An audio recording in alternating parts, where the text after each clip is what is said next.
Marcos 15. Logo pela manhã, entraram em conselho os principais sacerdotes com os anciãos, os escribas e todo o sinédrio, e amarrando a Jesus, levaram-no e o entregaram a Pilatos. Pilatos o interrogou. És tu o rei dos judeus? Respondeu Jesus. Tu dizes. Então os principais sacerdotes o acusavam de muitas coisas. Tornou Pilatos a interrogá-lo. Nada respondes? Vê quantas acusações te fazem. Jesus, porém, não respondeu palavra, a ponto de Pilatos muito se admirar. Ora, por ocasião da festa, era costume soltar ao povo um dos presos, qualquer que eles pedissem.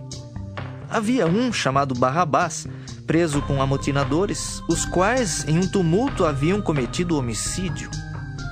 Vindo a multidão, começou a pedir que lhes fizesse como de costume. E Pilatos lhes respondeu, dizendo: Quereis que eu vos solte o rei dos judeus? Pois ele bem percebia que, por inveja, os principais sacerdotes lhe o haviam entregado. Mas estes incitaram a multidão no sentido de que lhes soltasse de preferência Barrabás.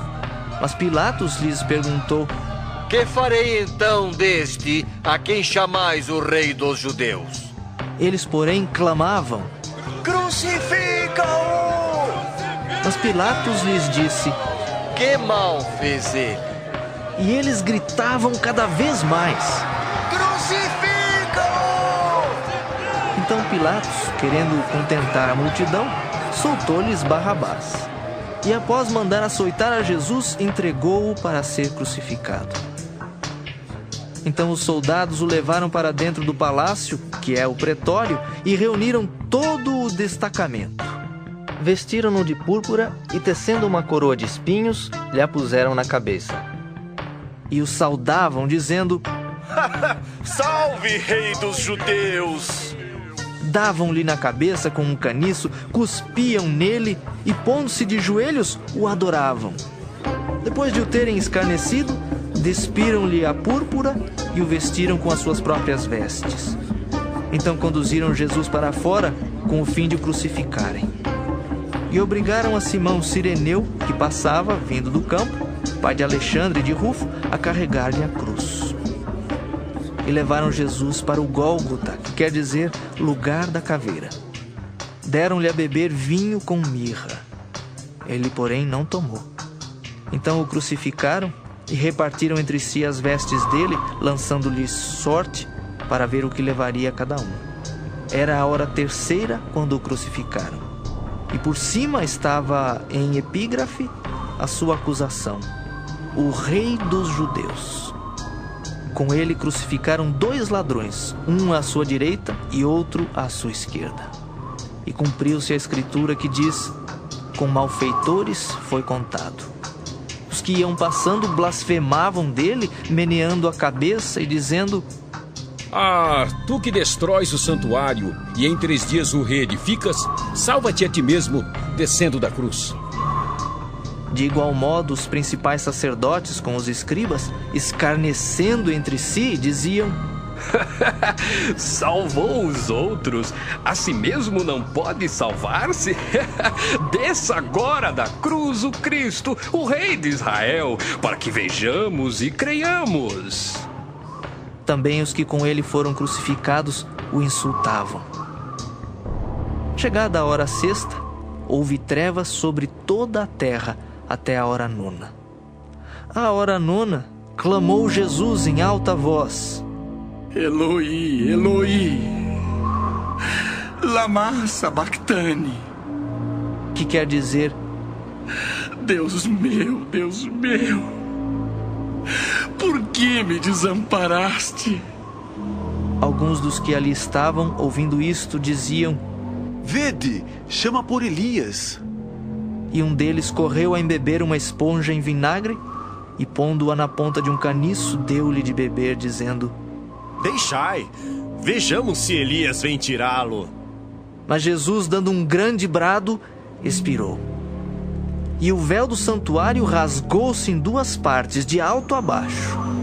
O centurião que estava em frente dele, vendo que assim expirara, disse: Verdadeiramente, Este homem era o Filho de Deus. Estavam também ali algumas mulheres observando de longe, entre elas Maria Madalena, Maria, mãe de Tiago, o menor, e de José e Salomé, as quais, quando Jesus estava na Galiléia, o acompanhavam e serviam. E além destas, muitas outras que haviam subido com ele para Jerusalém. Ao cair da tarde, por ser o dia da preparação, isto é, a véspera do sábado, vindo José de Arimateia, ilustre membro do Sinédrio que também esperava o reino de Deus, dirigiu-se resolutamente a Pilatos e pediu o corpo de Jesus. Mas Pilatos admirou-se de que ele já tivesse morrido, e tendo chamado o centurião, perguntou-lhe se havia muito que morrera. Após certificar-se pela informação do comandante, cedeu o corpo a José. Este, baixando o corpo da cruz, envolveu-o em um lençol que comprara e o depositou em um túmulo que tinha sido aberto numa rocha, e rolou uma pedra para a entrada do túmulo. Ora, Maria Madalena e Maria, mãe de José, observaram onde ele foi posto. Queridos espectadores, vamos agora fazer um comentário a respeito dessa palavra que nós vimos de Marcos, capítulo 15. Aqui no capítulo 15 de Marcos, nós vamos observar, queridos, aqui o Senhor Jesus fala duas frases só. Ele não diz, o título de ensino no capítulo 15 de Marcos, não diz ensino a respeito da palavra, porque o Senhor Jesus dá duas palavras. Ele, no início do capítulo, ele responde para Pilatos, quando Pilatos argue ele se ele realmente era rei dos judeus. E lá no final do capítulo 15, ele vai declarar a Deus, ele vai se lamentar diante de Deus o fato de ele ter se sentido desamparado. Só. Então, nesse capítulo 15, não há ensino de ordem espiritual para nós, Igreja do Senhor. Aqui, nós vamos simplesmente contemplar uma atitude, uma posição de dor, de sofrimento que o Senhor Jesus passou por minha causa, por tua causa, para nos render da morte e do pecado, para nos levar nós para um lugar de vitória, um lugar onde nós temos que nos posicionar, porque o que o nosso inimigo quer fazer? Eles querem anular isso que o Senhor Jesus passou por minha causa e por tua causa. Porque quando o nosso acusador se levanta contra a minha vida e tua vida, acusando a respeito do pecado, acusando a respeito das obras antigas, quando nós já fizemos tudo novo, crendo na promessa, no poder de Deus sobre nossas vidas, e vem o acusador, assim como eles se reuniram para crucificar o Senhor Jesus, para condenar, eles querem fazer isso com nossa vida, com minha vida e a tua vida, querido, querendo anular essa obra poderosa que o Senhor Jesus fez na cruz do Calvário por minha vida e sua vida. Isso que nós temos que estar atento, porque aqui não está o ensino no nível de palavra, de ensinamento espiritual, do contexto do ensino da palavra, mas está em nós o poder de Deus a respeito do que Ele fez por mim e por você, o conhecimento que nós temos que ter do que Ele passou e que Ele não vai passar mais. Isso que nós temos que entender, que essa obra foi feita uma vez só, e uma vez perdoado, a partir do momento que você tem essa revelação, você não deve cair mais em pecado, porque o pecado já não tem mais domínio sobre nossas vidas, porque o Senhor Jesus já tirou essa condição de nós. O que nós temos que fazer de agora em diante é não pecar mais. E como não pecar mais? Obedecer a palavra, obedecer ao Espírito Santo, buscar essa verdade, entendeu? Lutar contra a vontade da carne, lutar contra a vontade das coisas antigas que ainda tentam impor sobre nossas vidas. Então aqui no capítulo 15, queridos, existe um ensino, não a nível de palavra, mas a nível de atitude, daquele que resolve obedecer a Deus a qualquer preço. O Senhor Jesus, ele bebeu do cálice de sangue, o corpo dele foi partido como um pão, ele partiu o pão em favor de nossas vidas. O sangue dele foi derramado em favor da minha vida e da sua vida. E depois disso, nós comemoramos, querido, todo mês, essa situação. Nós comemoramos a cruz de Cristo todo mês, quando o corpo dele foi partido e quando o sangue dele foi derramado para perdão do meu pecado e do seu pecado. A igreja ainda hoje comemora esse momento, porque isso foi um ato poderoso que Deus fez para a nossa vida. E o inimigo não tem poder sobre nossas vidas, porque foi uma obra definitiva, querido. Foi uma obra definitiva que limpa nós do pecado. Nós temos que nos posicionar em fé, de não aceitar que o diabo anule essa obra da cruz do Calvário sobre a minha vida e a tua vida. Como ele tem poder? Qual é o poder que ele tem de anular? Quando nós caímos em pecado. Quando você se rende ao pecado, você anula essa obra. Ou quando você aceita a voz do acusador, que essa obra não tem significado na tua vida, e você continua a voltar às coisas antigas. Volta a fazer as velhas atitudes do homem velho, que o Senhor Jesus não quer mais considerar. Que a palavra de Deus diz que já nos faz ser uma nova criatura. É essa promessa que nós alcançamos aqui na cruz, querido. Quando o Senhor Jesus se dispôs a passar por isso que nós ouvimos, ele se dispôs a trazer essa libertação para a minha vida e a tua vida. Queria dar um relato importante da nossa vida. O ensino aqui está na hora do entendimento do que significa a cruz do Calvário sobre as nossas vidas. Primeiro entendimento que nós temos que ter, querido. O Senhor Jesus, como eu disse, ele deu duas palavras no capítulo 15. Primeira coisa que ele deu foi que ele não negou quem é ele. Ele não deixou de responder, quando foi arguído a respeito dele, quem ele era realmente, quem ele era. Por isso que o Senhor Jesus diz que aquele que se envergonhar dele, ele vai se envergonhar do Pai. Ele também não vai confessar diante do Pai. Aquele que se envergonhar. Por quê, querido? Essa é a verdadeira posição que nós cristãos temos que ter. Nos orgulhar do lugar que Deus nos deu, salvação, de nós termos o Senhor Jesus como nosso Senhor. Como é que nós podemos negar a Ele se Ele fez isso por nós?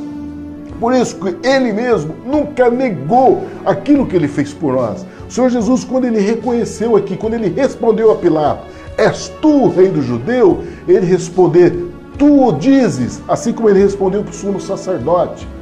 Quando o sumo sacerdote perguntou se ele era realmente o Filho de Deus, o Cristo, o Filho de Deus, o Messias, ele respondeu, tu disseste. Por quê, querido? Porque ele nos ama. Ele tomou essa posição de rei do judeu, de Messias. Ele tomou essa posição e sabia qual é o preço de ter essa posição. Porque para ele ter essa posição de rei de judeu, de rei dos escolhidos de Deus, do rei do povo de Deus, dos chamados para viver a eternidade com Deus, ele tinha que passar por isso que ele passou. Ele tinha que pagar o preço do nosso pecado. Porque os judeus, o povo escolhido de Deus, é um povo pecador, é um povo que vivia voltado para o pecado. Mas o Senhor Jesus veio trazer para nós a cura, veio trazer para nós o perdão do pecado. Só que nós temos que deixar as coisas antigas.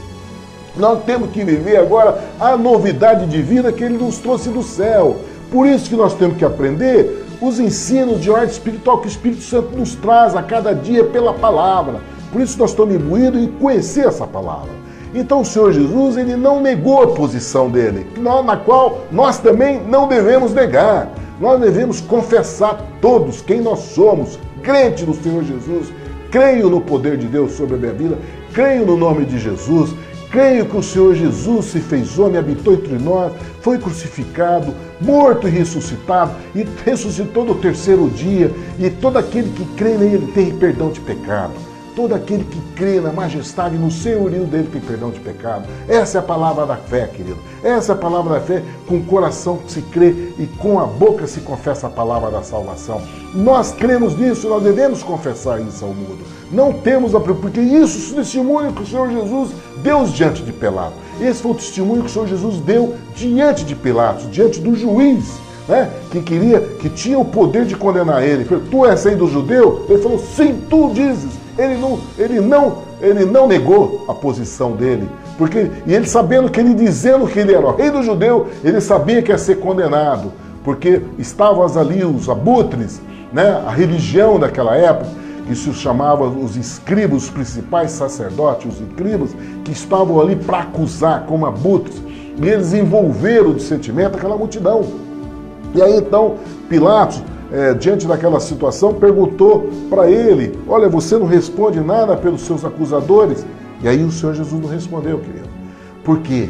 Porque ele estava fazendo a vontade do Pai. Ele não estava ali preocupado em se defender. Ele estava fazendo exatamente aquilo que estava escrito sobre a vida dele. Ele não tinha que responder. Ele tinha que submeter aquela situação. Isso diz respeito às nossas vidas. Porque muitas vezes, querido, nós temos que entender uma coisa. Nós temos que entender que importa para nós, que vivemos a igreja do Senhor Jesus e que seguimos nesse caminho de justiça, importa para nós que nós obedeçamos.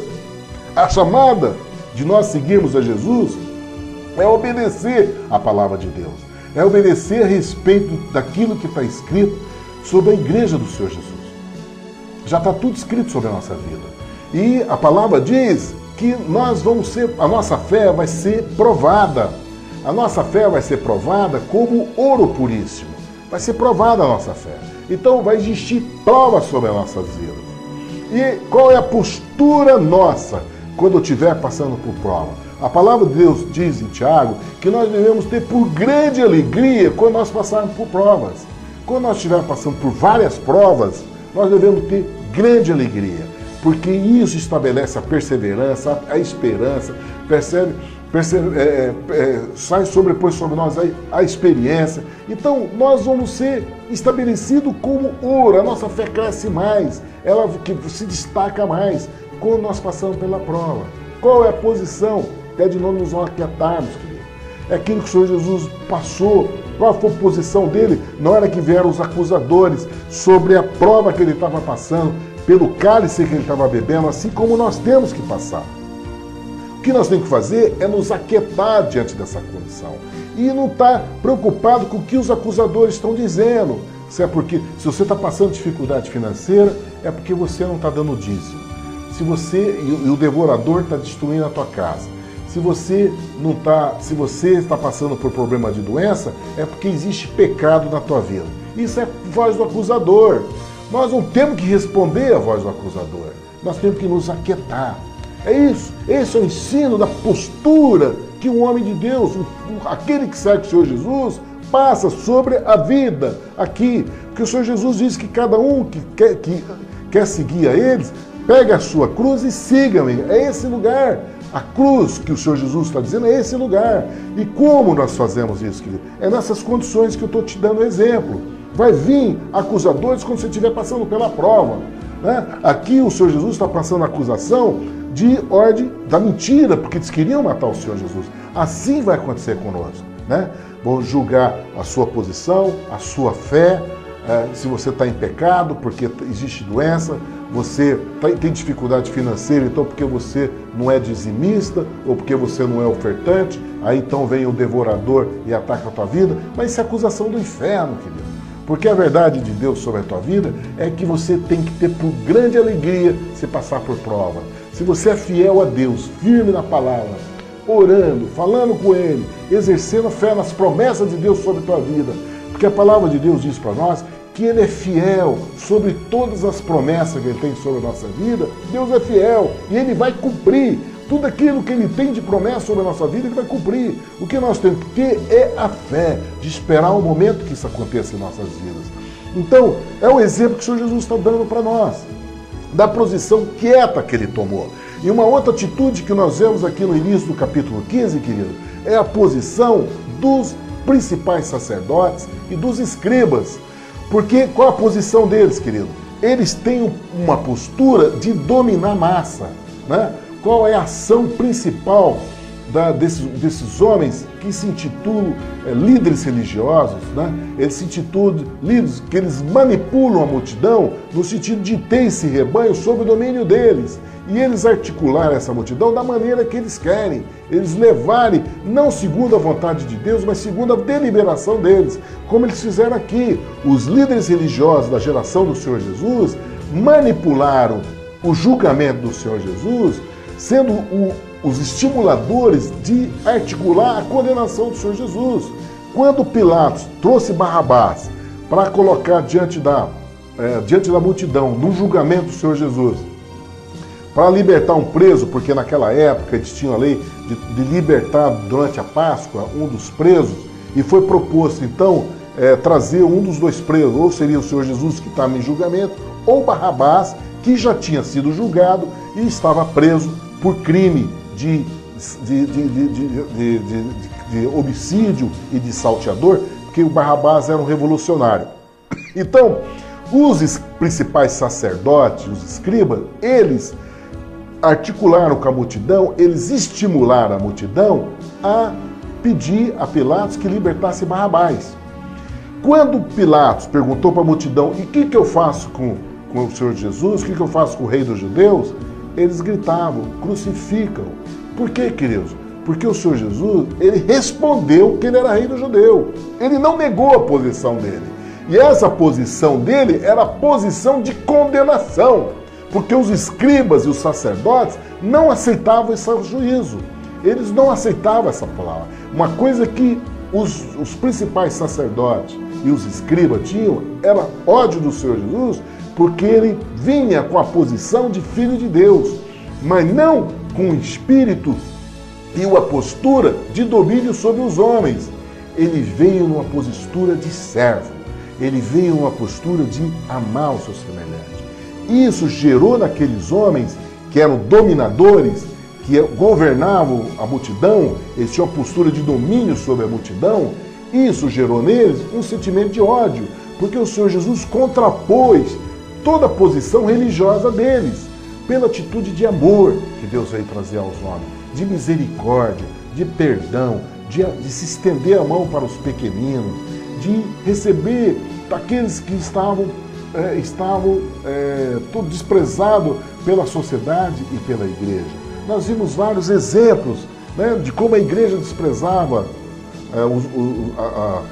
aqueles que eram pequeninos, aqueles que estavam sofrendo na condição de doença, na posição de ação do inferno através do processo de endemoniamento, porque todas as curas que o Senhor Jesus fez, querido, ele fez para os judeus.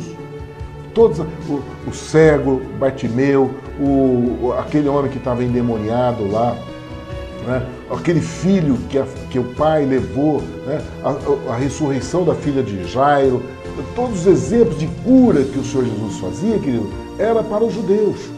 E quando vinha um que buscou, como aquela mulher Sírio-Filícia, que buscou a cura para a filha dela, o Senhor Jesus falou, olha, não é dado a tirar o pão dos filhos para dar aos cachorrinhos. Por quê, querido? Porque ele veio para os seus. Então, todas as curas que o Senhor Jesus fez no Evangelho era aos religiosos, era para aqueles que eram da promessa, era aqueles que frequentavam a igreja, era esses. O Senhor Jesus ia na sinagoga curar, ele ia na igreja curar. Compreende? Era na cura, ele ia para o mundo, ele ia para as cidades, para as aldeias, mas o alvo principal dele era a igreja que ele curava. E ali, e como ele fazia? Dentro de um processo de amor e de ensino do Evangelho. Só que os escribas, eles rebateram o Senhor Jesus disso. Eles queriam competir com o Senhor Jesus diante dessa posição que o Senhor Jesus mostrava. A posição do amor, da misericórdia, de servir o seu semelhante, de mostrar o amor de Deus e a obediência nos cuidados do seu próximo. Foi esse exemplo que o Senhor Jesus disse. E quando ele se posicionou como rei dos judeus, os escribas e os principais sacerdotes, eles ficaram possessos de ira contra isso. E aí foi que eles criaram na multidão esse sentimento para eles responder, para eles entregar ao Senhor Jesus. E entregaram dessa maneira, através de manipular a multidão. Isso, querido, nós temos que estar atentos, porque na nossa geração acontece o mesmo. Você vê, nós vemos na mídia, né, através da própria mídia, nós vemos como há uma manipulação do rebanho, das ovelhas, como eles manipulam a respeito da verdadeira igreja, né, do verdadeiro homem de Deus, compreende? Numa posição como se o Espírito Santo fosse igual ao Antigo Testamento, só pairasse sobre a respeito de um homem só um ungido, o resto todos não recebem. Quando a palavra de Deus diz de Joel que o Espírito dele, do Senhor Deus, ia ser derramado sobre toda a carne, não está destinado a um grande homem de Deus, a um grande apóstolo, a um grande visionário, um grande líder, não, querido. toda a igreja recebe o Espírito de Deus. Quem faz a obra de Deus não é o homem, é a palavra dele, é o Espírito Santo que faz. O mensageiro é um vaso, ele não é o realizador da obra, ele é um vaso na qual a obra de Deus se faz. Quem faz é a palavra é que vai e que rega, ela é que rega, ela que semeia, ela que rega, ela que planta, ela que cresce, ela que faz, ela que determina, a palavra que estabelece. O mensageiro simplesmente é um vaso. Ele não tem a conotação importante. Se nós formos ver o Evangelho, a conotação não é quem levou as pessoas para o Senhor Jesus. Né? Os falaram, ó, 4 homens levaram um aleijado que estava sobre o leito, levou um homem paralítico que estava sobre o leito. E não se fala a respeito dos homens, mas não diz quem são esses homens. Tá? O Senhor Jesus estava chegando em Betsaida, levaram o Senhor Jesus um cego, né, e rogaram ao Senhor Jesus para que curasse. Quer dizer, não fala quem foi que levou. O importante era o cego e o Senhor Jesus. Isso que tem importância. Assim como nós, um dia, chegamos diante do Senhor Jesus. Quem foi que me levou diante do Senhor Jesus? A importância diante dele é só Deus que vai dar o galardão para ele. Mas de ordem a nível social, a nível de divulgação da palavra, não tem importância nenhuma. O importante é que a palavra de Deus seja pregada, é que o reino de Deus seja anunciado, que o nome do Senhor Jesus seja exaltado e que a glória de Deus seja manifesta na vida dos homens. Isso é que importa. Nós somos vaso apenas. O pregador, o grande homem de Deus, é um mero vaso de barro, que o oleiro vai fazer da maneira que ele quer. Né? Então, não tem essa conotação na qual os escribas e os sacerdotes vinham dessa linhagem e rebateram o Senhor Jesus por conta disso.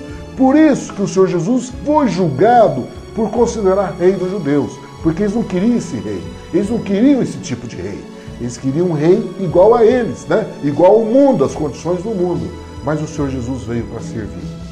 E ele veio para servir numa postura, querido, que aquela multidão, né, imbuída da articulação desses principais sacerdotes, gritava: crucificam, crucificam. E o Senhor Jesus então recebeu esse juízo. Pilatos então entregou o Senhor Jesus para ser crucificado. E aí o Senhor Jesus então foi para uma posição de escárnio, porque os soldados romanos levaram o Senhor Jesus para dentro, né, e fizeram para o Senhor Jesus dentro da sala, como se ele colocasse ele como uma posição de rei, né? E lá debocharam do Senhor Jesus. Nós ouvimos o relato, não tem necessidade de ficar repetindo essa palavra.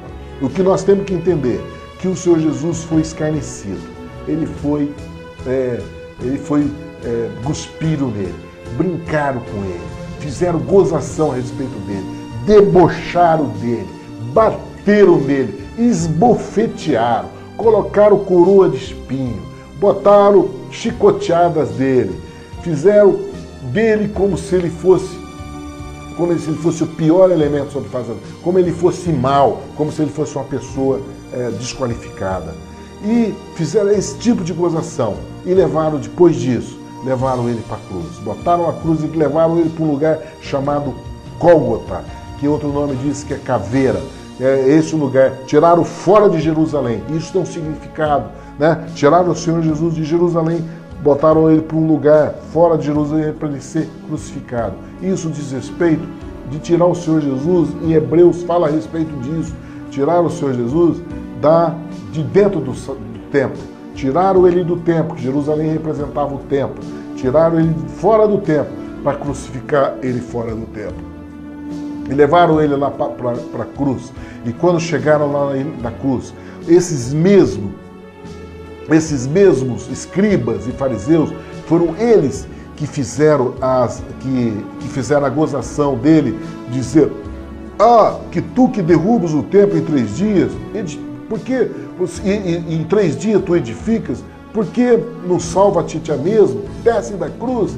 Eram esses mesmos, eram os religiosos, querido, que confrontaram o Senhor Jesus pela própria palavra de Deus, pela própria palavra que o Senhor Jesus anunciou. Eles distorceram a palavra de Deus e fizeram gozação com o Senhor Jesus. E esse tipo, querido, de blasfêmia contra o Espírito Santo é uma blasfêmia que não há perdão. É quando o mensageiro da palavra de Deus fala pelo Espírito Santo e o acusador, né? Aquele que permite que o nosso inimigo coloque o dedo na mão dele, coloca na mente dele, e ele usa dessa posição de escarnecer, uma palavra que é de ordem espiritual, e ele escarnece, colocando como se essa palavra fosse brincadeira, como se fosse motivo de escárnio para a gozação dos homens. Esse é um pecado que o Espírito Santo jamais vai perdoar. E esse é um cuidado que nós temos que estar atento, porque o Senhor Jesus disse que todo pecado é perdoado, menos o pecado, menos a blasfêmia contra o Espírito Santo. Então, nós vemos nessa atitude que esses religiosos foram aqueles que levaram essa brincadeira. E geralmente, quem traz essa brincadeira são religiosos. Até o ateu, o incrédulo, não tem a ousadia de fazer brincadeira de ordem espiritual. Mas o religioso, aquele que está imbuído, investido pelos espíritos de engano, né? Que já através de um conhecimento espiritual, mas um espírito através da operação do erro, eles têm essa ousadia e essa brincadeira de brincar contra o Espírito Santo. E aí, querido, nós vemos a consumação de toda essa situação. Enquanto esses religiosos estão ali blasfemando contra o Espírito Santo, na gozação daquilo que o Senhor Jesus está fazendo de ordem poderosa para nossas vidas. Enquanto que o demônio está ali fazendo deboche daquilo que ele está fazendo. O Senhor Jesus está fazendo uma vitória tremenda para nossas vidas. Porque o Senhor Jesus, ele cumpriu. E quando ele gritou na cruz, que ele deu exclamou em grande voz, Elohim, Elohim, lama sabachthani, que traduzido é, Deus meu, por que me desamparaste? Nessa hora, querido, nesse momento que o Senhor Jesus deu esse brado, quem estava ali era eu e você, isolado, pecador, né? Nós que vivíamos a vida de pecado, com nossa mente voltada para o pecado. O Senhor Jesus, nesse momento, ele pagou o preço do meu pecado e do seu pecado. Nesse momento, Deus separou dele. Deus não estava vendo mais o filho dele, estava vendo nós, querido. Nós é que estávamos ali. Por isso que o Senhor Jesus deu esse clamor por nós. Por isso o Senhor Jesus ali clamou por nós, pecadores, que vivíamos a condição de pecado sem condição de vida. O Senhor Jesus clamou por mim e por você. Por que me desamparaste? E nessa hora, querido, ele de uma maneira poderosa, cheio de vida, o corpo dele estava cheio de vida. E nós vamos ver depois, quando José de Arimateia foi lá pedir o corpo dele para tirar da cruz para levar para ele ser sepultado. Pilatos ficou até maravilhado, porque ele morreu tão depressa. E foi isso mesmo, querido. Nosso Senhor, ele se entregou e ele morreu. A vida dele não se esvaziou de uma maneira lenta. Ele se entregou e a morte dele foi instantânea. Na hora que ele deu esse grito, dando a condição para o Pai, que ali quem estava ali na cruz era eu e você, o Senhor Jesus pagando pelo preço do nosso pecado. Deus encerrou essa cena. Deus encerrou, porque naquele momento o Senhor Jesus expirou.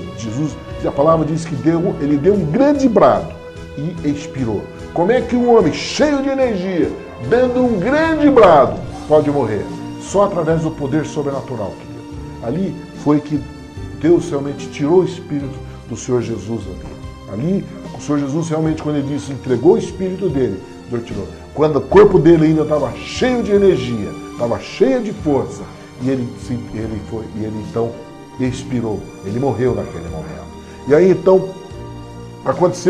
quando aconteceu isso, lá no santuário, o véu, né, que separa o santo do lugar do santíssimo no lugar. Era o lugar onde só o sumo sacerdote podia entrar. Ali o véu se rasgou, querido. Isso mostrando que já não há mais separação. Deus já não tem mais sacerdote humano para representar a sua vida diante de Deus. O Senhor Jesus consumiu naquele ato que ele fez o brado, que ele clamou por nós. Senhor, Elohim, Elohim, por que me desamparaste? Porque isso foi esse brado, querido, foi a nossa redenção, foi a nossa libertação quando o Senhor Jesus expirou da cruz do Calvário e nos ligou diante de Deus Pai. Por isso que o véu se rasgou de alto a baixo. E aí então, não há mais ligação, não há mais separação. Nós podemos chegar diante de Deus como sacerdote. Ninguém precisa mais representar a minha vida diante de Deus. Ninguém precisa mais representar a tua vida. Não precisa mais de sacerdote humano. Não precisa mais de sacrifício, de bode, de carneiro, para perdão de nossos pecados. O Senhor Jesus consumiu todo o perdão de pecado. Ele trouxe para nós a redenção. Ele trouxe para nós a vida com Deus. Então agora, querido, no nome do Senhor Jesus, nós podemos chegar até Deus. Podemos como sacerdote. Nós mesmos somos sacerdotes diante dele. Foi esse momento que ele permitiu ali. Por isso que eu digo, enquanto que a operação do erro, os homens que vivem a operação do erro, olha para isso e olha como deboche, olha como brincadeira. Nós que cremos nessa palavra, nós que cremos no Senhor Jesus, isso é poder de Deus sobre nossas vidas. Isso é poder de transformação de vida. Isso é poder de vida eterna, de vida com Deus. Isso aqui traz para nós, querido, a redenção, traz para nós a vida de Deus em nós. Há um poder sobrenatural nisso. Por isso que nós clamamos por isso. Por isso que nós cremos nisso. Por isso que nós nos alegramos em anunciar esse momento. Não como o ensino da palavra, mas nos testificando, mas nos identificando nessa obra. Nós entendemos que nós rendemos ao Senhor Jesus pelo que Ele fez. E isso nos faz criar um caminho novo sobre nossas vidas. Isso dá para nós a determinação de nós vivermos uma novidade de vida, de nós vivemos agora não na condição mais do velho homem, daquele homem que antigamente fazia aquilo que o pensamento ou os desejos faziam. Agora, nós reconhecemos essa obra.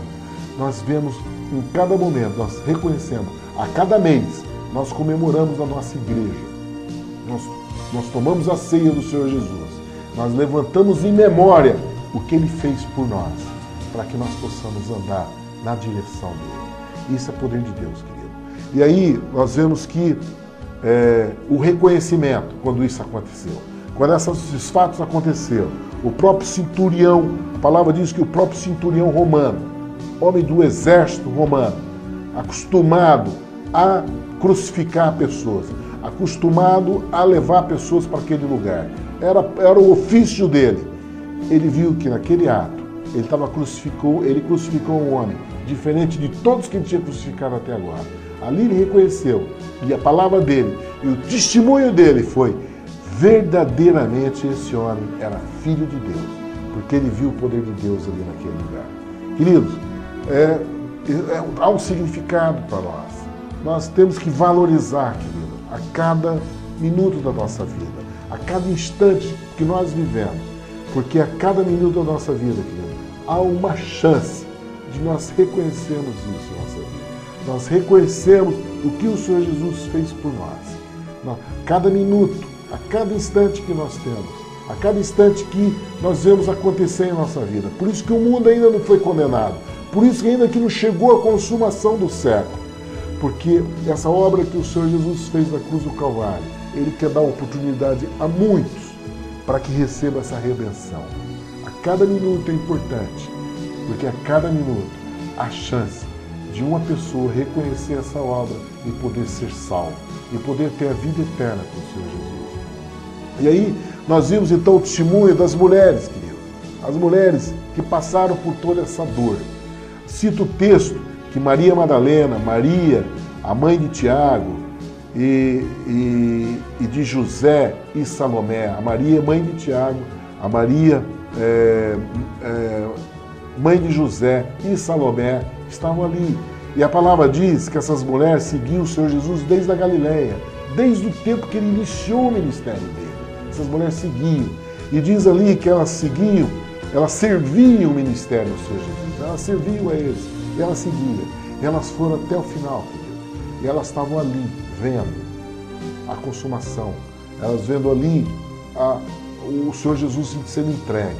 Só que a palavra diz que quando o Senhor Jesus foi preparado, quando José de Arimateia, que era um homem religioso, que era um homem ligado ao Sinédrio, ele era um homem importante na igreja, ele era um homem rico, né? Mas ele foi impressionado com a palavra do Senhor Jesus. Ele era um dos discípulos. A palavra de Deus diz que José de Arimateia, senador honrado, que esperava o reino de Deus, ele reconheceu o Senhor Jesus. Por isso que o Senhor Jesus diz que é impossível um rico entrar no reino do céu. É mais fácil um camelo entrar pelo fundo de uma agulha do que um rico entrar no reino do céu. Mas para Deus não é impossível. Mas para Deus não há nada impossível. É o que aconteceu aqui. Nós estamos vendo um homem rico, José de Arimateia, um homem graduado, importante na geração deles, né? De liderança, de posição política. Ele esperava o reino de Deus. Ele se rendeu à palavra de salvação. Ele viu que o Senhor Jesus tinha a verdade. Era a luz do mundo. Ele reconheceu. E ele então foi lá, né, pleitear o corpo do Senhor Jesus para o governo daquele lugar. E ele lá pediu o corpo do Senhor Jesus. E pela autoridade dele, pela posição dele, Pilatos entregou. Para você ver como é importante homens, né, como Deus usa homens importantes, homens que têm condição financeira, homens que têm posição graduada a nível da sociedade, da comunidade, como Deus usa esses homens para promover o reino do céu. Nós vemos aqui até o próprio corpo dele, né, sendo reivindicado, sendo reivindicado por um homem importante na geração, né? Esse José de Arimateia, que chegou até Pilatos e pediu pelo corpo do Senhor Jesus, para que pudesse ser sepultado num sepulcro novo. Ele foi para um lugar onde ninguém tinha sido sepultado ainda. O Senhor Jesus então foi envolvido, né?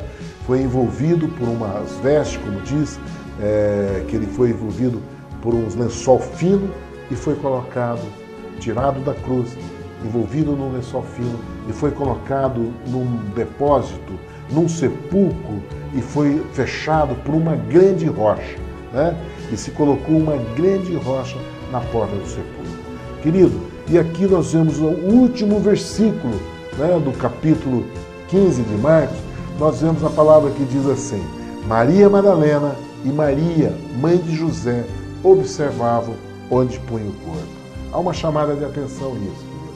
Há uma chamada de atenção, porque essas mulheres se posicionaram ali, observando tudo aquilo que os homens estavam fazendo, tudo aquilo que os homens que Deus escolheu, se posicionando como líderes, né? Como José de Arimateia, que saiu da condição dele de um homem honrado no meio da geração dele, se posicionou e reivindicou sobre o corpo do Senhor Jesus.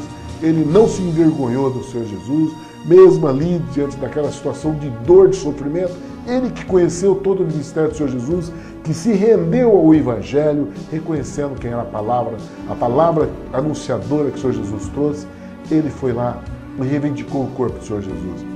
E nesse instante, querido, entra em cena uma mulher chamada Maria Madalena. Maria Madalena foi uma mulher na qual o Senhor Jesus expulsou 7 demônios.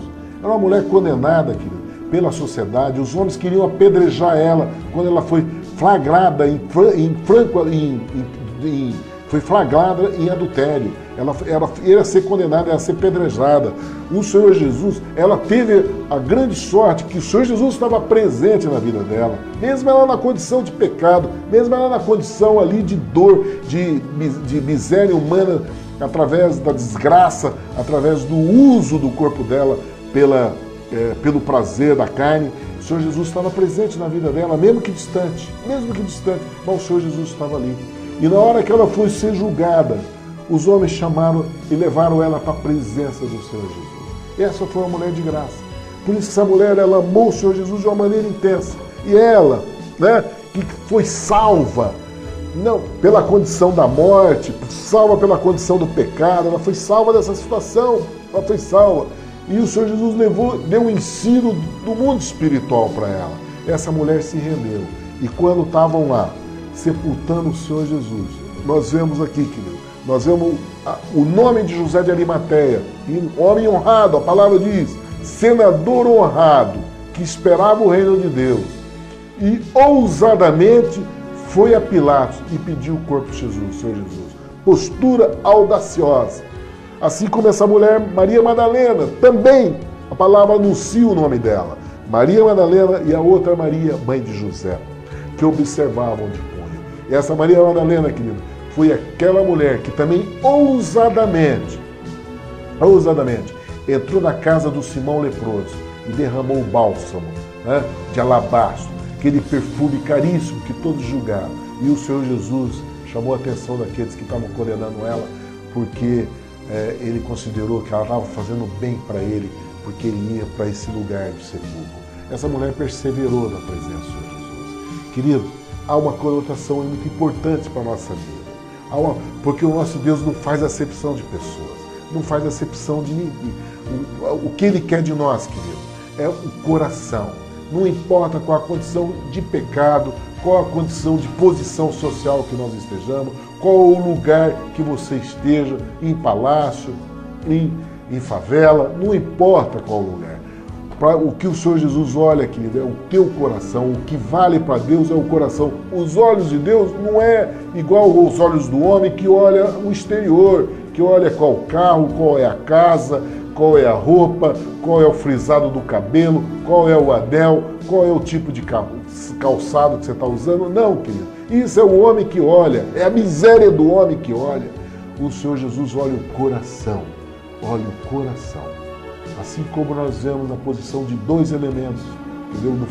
No momento de cruz do Senhor Jesus, nós vemos o exemplo de José de Arimateia, que saiu da posição dele de homem importante, honrado, e foi lá buscar o Senhor Jesus, dando a dignidade para ele, do sepultamento para ele, tirando ele da cruz, envolvendo no linho e levando ele para a sepultura.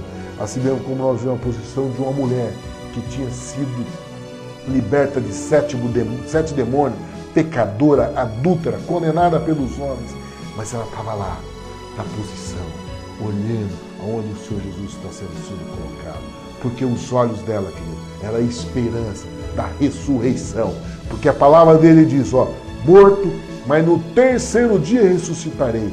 Ela estava lá olhando, esperando a ressurreição. Essa palavra poderosa que nós temos em nossas vidas, querido. Nós queremos continuar nesse estudo maravilhoso do Novo Testamento. Eu quero fazer um convite a vocês para que nós possamos continuar nesse estudo e amanhã encerrar o capítulo de Marcos, estudar o capítulo 16, estudar o livro de Marcos, né? Que nós vamos estudar o capítulo 16 de Marcos, se assim Deus nos permitir.